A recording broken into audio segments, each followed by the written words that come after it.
Hoje nós continuaremos a estudar mais algumas figuras de linguagem. Na semana passada nós estudamos algumas e hoje vamos estudar mais três. As três que vamos estudar hoje são antítese, eufemismo e metáfora. Apesar de aqui estar escrito metonímia, foi um erro de digitação aqui, mas as três são antítese, eufemismo e metáfora. Metonímia é uma outra figura que vai ser estudada em outro momento. Então, na semana retrasada, melhor dizendo, nós estudamos sobre algumas figuras de linguagem e hoje nós vamos falar sobre essas novas figuras, mais algumas figuras de linguagem.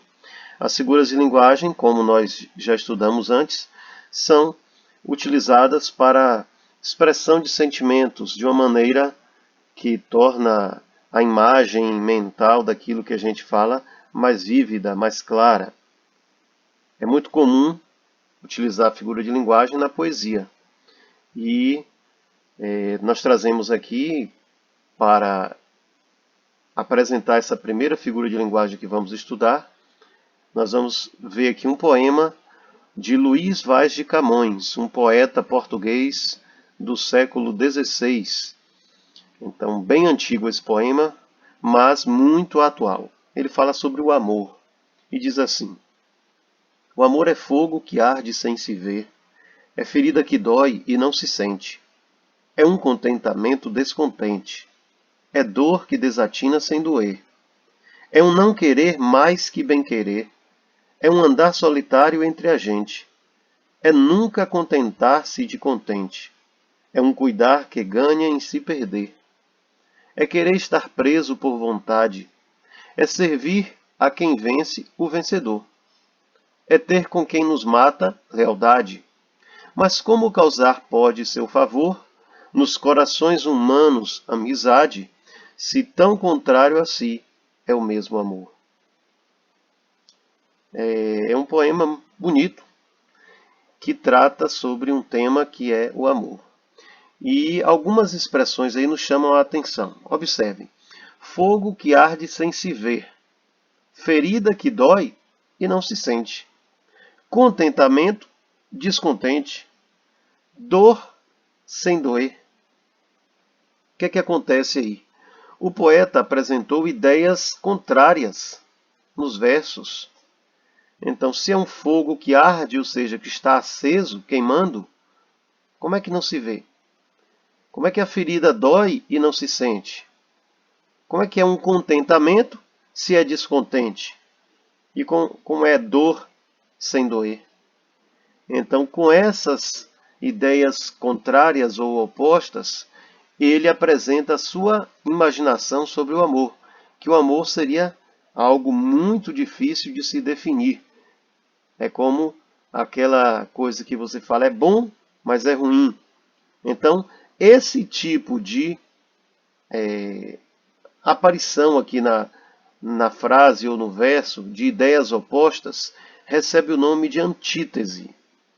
Então, o poeta busca definir o amor por meio da expressão ou por meio da aproximação dos opostos, usando para isso a antítese, que é uma figura de linguagem onde há uma aproximação de ideias opostas.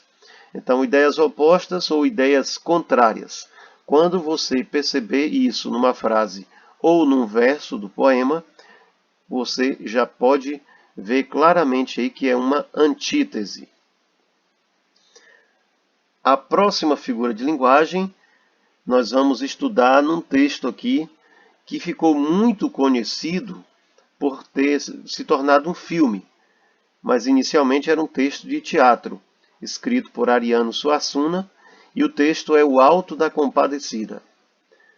Tem dois personagens no filme que são os principais, chamados Chicó e João Grilo. E aqui nós vamos ver justamente um trecho em que eles estão presentes. Chicó fala: cumpriu sua sentença. Encontrou-se com o único mal irremediável, aquilo que é a marca do nosso estranho destino sobre a terra. Aquele fato sem explicação que iguala tudo o que é vivo num só rebanho de condenados. Você sabe a que se refere essa expressão encontrou-se com um único mal irremediável? O que é que aconteceu aí com esse personagem? O único mal irremediável seria o quê? A morte.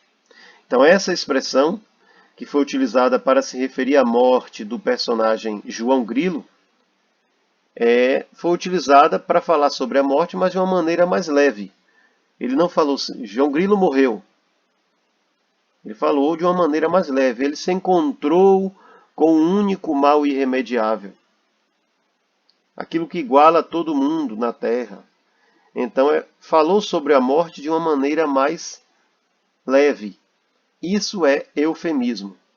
É o uso de uma palavra ou expressão para substituir outra de sentido mais grosseiro ou desagradável. Então, é isso que nós vamos chamar de eufemismo. Tem aí um quadrinho que tem uma mulher conversando com um homem. Olha só o que aconteceu. Ela vai falar para ele: amor, estava dirigindo seu carro quando, contra minha vontade, a lataria de seu carro ganhou um formato único, diferente e personalizado.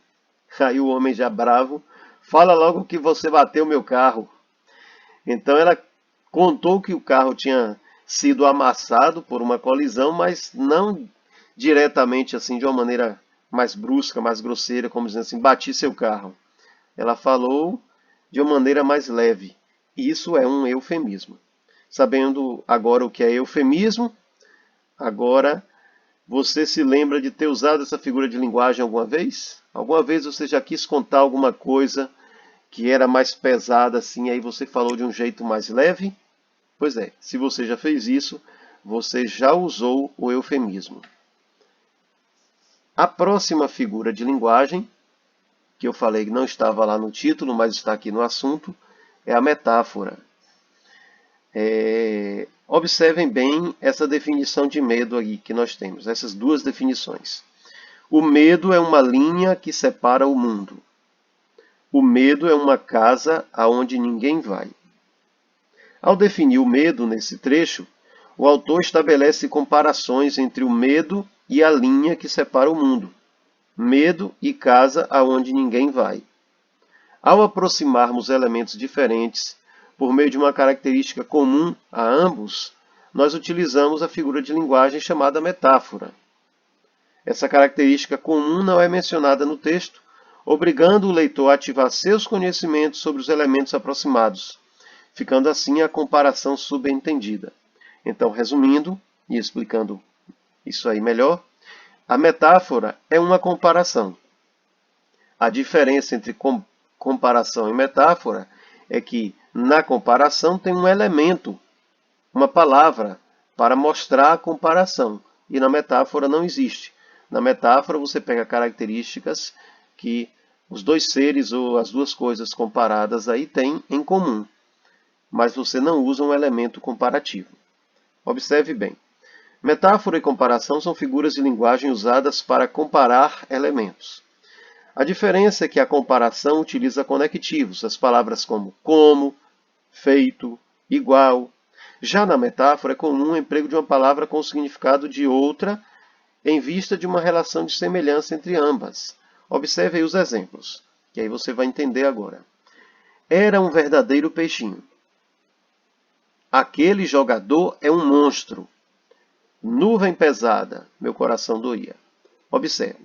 Era um verdadeiro peixinho, quer dizer que um nadador, por exemplo, era um verdadeiro peixinho? Ou seja, era um peixe de verdade? Não. Isso aqui tem sentido figurado. É que ele nadava, olha, observem como é que fica a comparação. Nadava feito um peixinho. Nadava como um peixinho. Esse feito ou como, se tivesse aqui, é o elemento comparativo. Então, na comparação, o elemento comparativo está presente. Na metáfora, não. Na metáfora, a gente já aproxima as características. E aí coloca a característica de um ser em outro.